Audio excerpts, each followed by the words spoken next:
নমস্কাৰ, welcome back to my YouTube channel Babu's click. ষষ্ঠম শ্ৰেণীৰ ছাত্ৰসকল, তোমালোকৰ অনুৰোধ মৰ্মে আজি অনুলনী 15Bৰ 6 নম্বৰৰ অংক এটা দিবলৈ ওলাইছোঁ।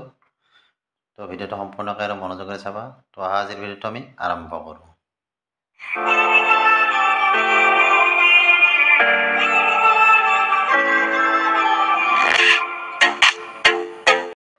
তো কি দিয়া আছে 6 নম্বৰত, তলৰ বিন্দুবোৰ বহু আৰু বিন্দুবোৰ একেডাল ৰেখাত আছেনে পৰীক্ষা কৰি চোৱা। তো আমাক এইকেইটা যে বিন্দু ইয়াত দিয়া আছে, এই বিন্দুবিলাক আমি লেখ কাগজত বহুৱাই চাব লাগে যে এই বিন্দুবিলাক একেডাল ৰেখাত আছেনে নাই। তো 1 নম্বৰ আমাৰ কি দিয়া আছে, এই বিন্দুত কি আছে 1 1, বি বিন্দুত আছে 2 2, সি বিন্দুটো আছে 3 3 আৰু ডি বিন্দুত আছে 4 4। 1 1 মানে কি, এইটো হ'ল এক্সৰ মান, এইটো হ'ল ৱাইৰ মান। প্ৰথমটো কি হয়, এক্সৰ মান হয়, দ্বিতীয়টো ৱাইৰ মান হয়। তো ইয়াত চোৱা, আমি কি কৰিছোঁ, স্কেল কি ধৰিছোঁ, একতা বৰ্গ সমান 1 একক। ইয়াত এক্স অ এক্স ডেছ আৰু ৱাই অ ৱাই ডেছ অক্ষৰেখা দুডাল আমি অংকন কৰি লৈছোঁ। এক্সৰ ফালে কি থাকিব, ধনাত্মক সংখ্যাবিলাক, ৱাইৰ ফালে ওপৰৰ ফালে কি থাকিব, ধনাত্মক সংখ্যাবিলাক, আৰু ৱাই ডেছৰ অৰ্থাৎ ৱাই ডেছৰ ফালে তলত দেখি কি থাকিব, ঋণাত্মক সংখ্যা, আৰু এক্স ডেছৰ ফালে আমাৰ কি থাকিব, ঋণাত্মক সংখ্যাবিলাক। তো আমাৰ যিহেতু এই বিন্দুটো কি আছিল 1 1, গতিকে এই বিন্দুটো 1 1 হ'লে কেনেকৈ ধৰিবা, এক্সৰ মান যদি 1 হয়, ৱাইৰ মান আমাৰ কি হয় 1, গতিকে এইটো বিন্দু ইয়াতে পৰিছিলে। বি বিন্দুটো দিয়া আছে 2 2, গতিকে এক্সৰ মান যদি 2 হয়, ৱাইৰ মানো আমাৰ কি আছিলে 2। সি বিন্দুটো আছিল 3 3, গতিকে এক্সৰ মান যদি 3 হয়, ৱাইৰ মানটো আমাৰ কি হয় 3 হয়। এক্সৰ মান যদি 4 হয়, ৱাইৰ মানটো আমাৰ কি হয় 4 হয়। গতিকে বিন্দুকেইটা এইকেইটা আছিলে, দেখা পাইছানে। তো এইকেইটা বিন্দু যেতিয়া সংযোগ কৰি দিবা, এডাল ৰেখাত পৰিব নে নপৰে, এডাল ৰেখাত পৰিছে, গতিকে এইটো আমাৰ এডাল ৰেখাত, তাৰমানে এইকেইটা বিন্দু সংযোগ কৰিলে আমাৰ কি হয়, এডাল ৰেখাত পৰে। এনেকৈ বিন্দুবিলাক লিখি দিবা, কোনটো কোনটো কাৰ বিন্দু। ঠিক 2 নম্বৰত দিয়া আছিলে আমাৰ কি, ইয়াত মানকেইটা 2 3, পিৰ মান, কিউৰ মান দিয়া আছে 0 1, আৰৰ মান দিয়া আছে -2 আৰু -1, এছৰ মান দিয়া আছে -3 আৰু -2। তো ইয়াতো আমি এনেকৈ অক্ষৰেখাডাল অংকন কৰি লৈছোঁ ইয়াত। আৰু এইখিনি মানটো গমেই পাইছা, ইফালে ধনাত্মক সংখ্যাবিলাক আৰু এক্সৰ ঋণাত্মক সংখ্যাবিলাক ইপিনে, ৱাইৰ ধনাত্মক সংখ্যাবিলাক ওপৰ পিনে, ঋণাত্মক সংখ্যাবিলাক তল পিনে। তো প্ৰথমত আছে কি আমাৰ P2, পিৰ মান দিয়া আছিল 2 3, 2 মানে কি, এক্সৰ মান হ'ল 2, এক্সৰ মান 2 হ'লে ৱাইৰ মান কি হয় বুলি কৈছে 3, গতিকে ইয়াত কৈছে বিন্দুটো 1 2 3 হয়নে।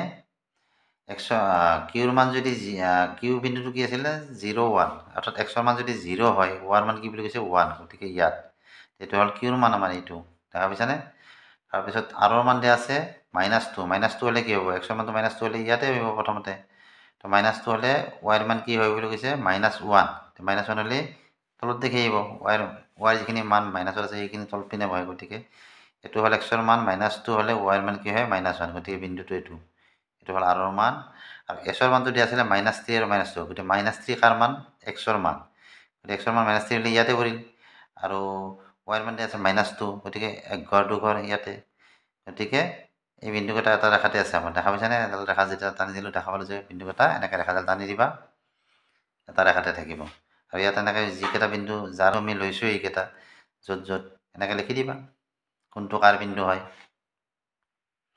3 নম্বৰত কি আছিলে, কেৰ মান দিয়া আছে -2 আৰু 3, এলৰ মান দিয়া আছিল 0 আৰু 3, এমৰ মান 2 3 আৰু এনৰ মান 3 3। ইয়াতো আমি এনেকৈ আঁকি লৈছোঁ। প্ৰথম আছিল কেৰ মান কিমান আছিল, -2 আৰু 3, -2 হ'লে কি, এক্সৰ মানটো -2 হ'লে ইপিনে আহে, গতিকে -2 আৰু +3 হ'লে ৱাইৰ মানটো ওপৰত যাব, গতিকে +3, 1 ঘৰ 2 ঘৰ 3 ঘৰ। তাৰপিছত 0 আৰু 3 আছিলে, অৰ্থাৎ এক্সৰ মান 0 আৰু ৱাইৰ মান 3 আছিলে, গতিকে ইয়াতে পৰিলে 1 2 3। তাৰপিছত এমৰ মানটো, এক্সৰ মান কি, এম বিন্দুত কি আছিলে আমাৰ, এক্সৰ মান 2 আছিলে আৰু ৱাইৰ মান 3 আছিলে, গতিকে এক্সৰ মান 2 ইয়াতে পৰিল, আৰু ৱাইৰ মান 3 টো 1 2 3 ইয়াতে।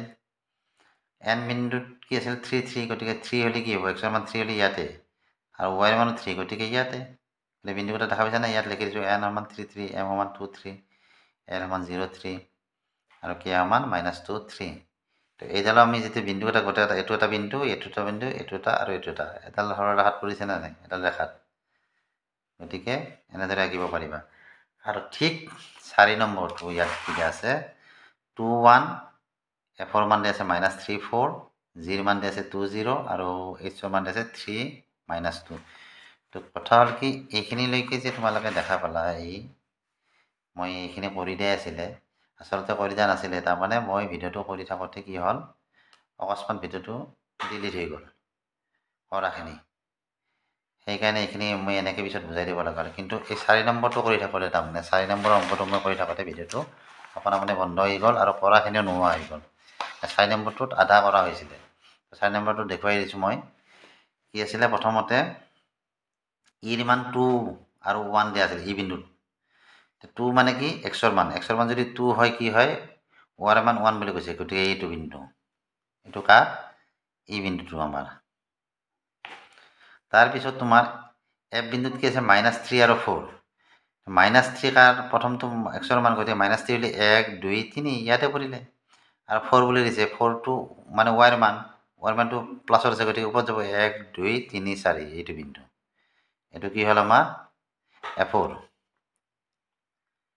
এফৰ মান এইটো হয়নে তাৰমানে এফ বিন্দু তাৰপিছত জি বিন্দুটো কি আছে 2 আৰু 0 2 টকাৰ এইটো হৈছে তোমাৰ এক্সৰ মান গতিকে 2 আৰু 0 মান কাৰ ৱাইৰ মান গতিকে 2 0 হ'লে ইয়াতে হ'ব এইটো কাৰ জি আৰু এইচত আছে 3 - 2 3 - 2 হ'লে ক'ত পৰিব এইটো হ'ল 3 প্লাছত 3 আছে -2 হ'লে ৱাইৰ -2 হ'লে ইয়াতে এইটো বিন্দু এইটো কাই এইটো হৈছে তোমাৰ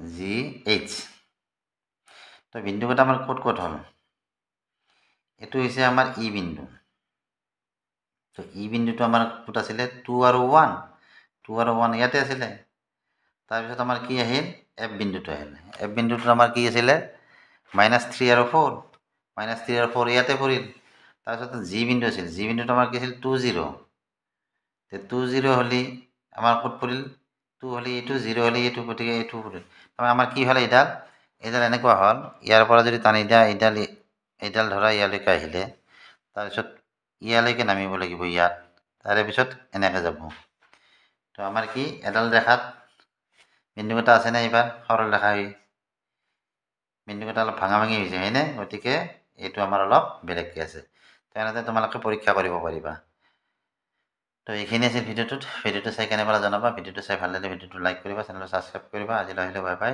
থেংক ইউ